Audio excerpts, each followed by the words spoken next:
Bien le bonsoir les amis, bien le bonsoir. Alors, voici une nouvelle analyse, et cette fois-ci sur un short. Voilà pourquoi je voulais en faire une deuxième. On fait des longues, on fait des shorts. Donc voilà, donc je commence comme d'habitude par une vision un peu élevée. Je vais sur le mensuel. Donc on voit qu'il s'est passé quelque chose de terrible ici en 2011, en juin 2011. Quoi vous dire? Donc on voit bien la double bottom, ce qu'on appelle la double bottom optimisée, parce que le deuxième est un peu plus bas que le premier. Alors la question c'est, est-ce que on a validé la sortie par le haut ou pas? Au vu des volumes, c'est très, voilà, on peut très bien considérer que oui, si on voit cette ligne, mais très souvent les zones de coup sont plutôt une zone et pas une ligne.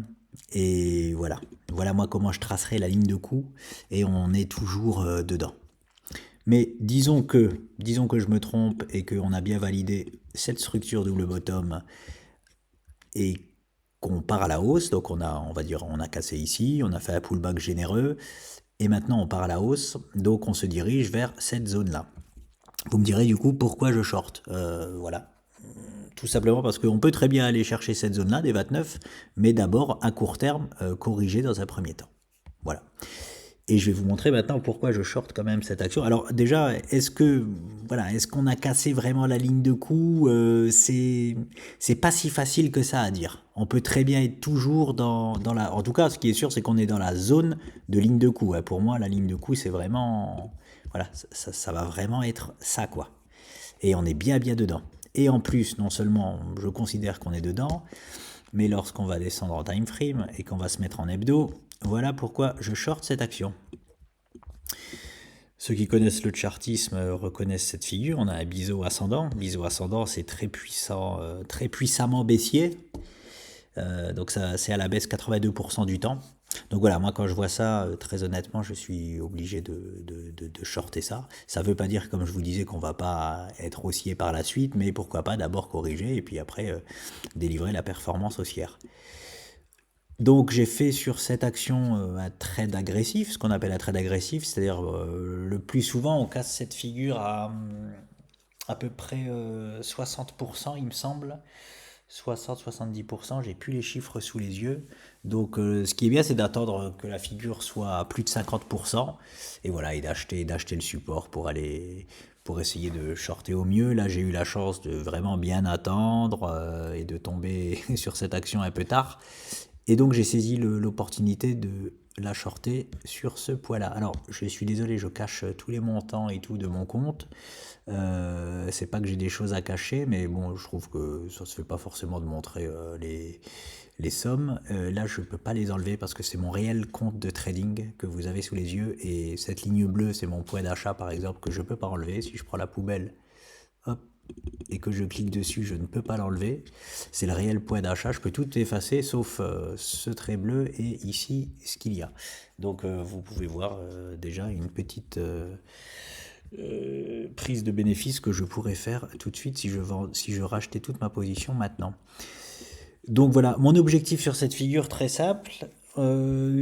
Si on prend à 63% du temps, on revient à la base de la figure. 63%, c'est pas non plus ouf comme pourcentage. Donc je vais plutôt me baser sur le fait qu'il y a un gain moyen sur cette figure de 19%. Et lorsque les volumes sont en baisse, on monte à 21%. C'est pas une grosse différence, mais c'est toujours mieux.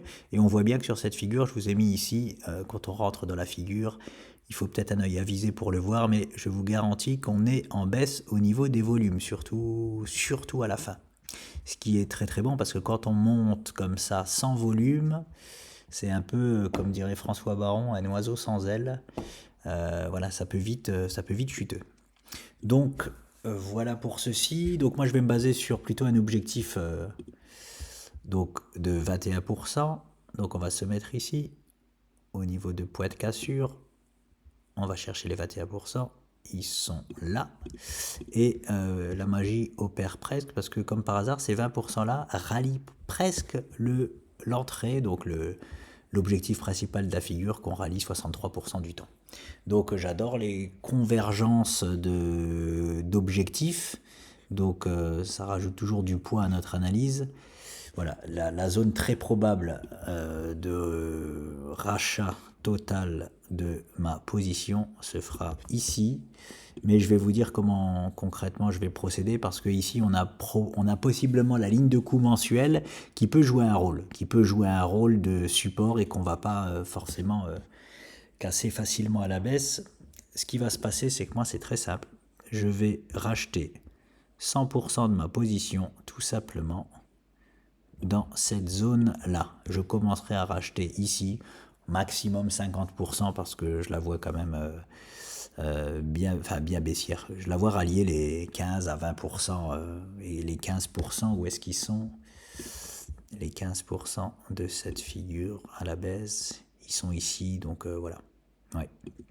Donc je vais racheter la totalité de ma position ici. On est sur, je vais pas surfer une tendance baissière, hein, clairement. Hein. On est sur une jambe haussière sur les indices boursiers, donc je vais pas surfer des tendances baissières.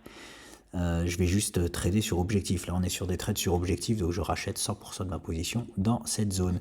Et franchement, j'ai shorté tellement haut que, on va dire, j'ai eu la chance de peut-être choper un des points hauts des shorts. Donc je peux racheter en fait la position même très rapidement, ça ferait de beaux bénéfices. Donc voilà. Voilà pour cette analyse. N'hésitez pas à laisser des commentaires, même s'ils sont négatifs.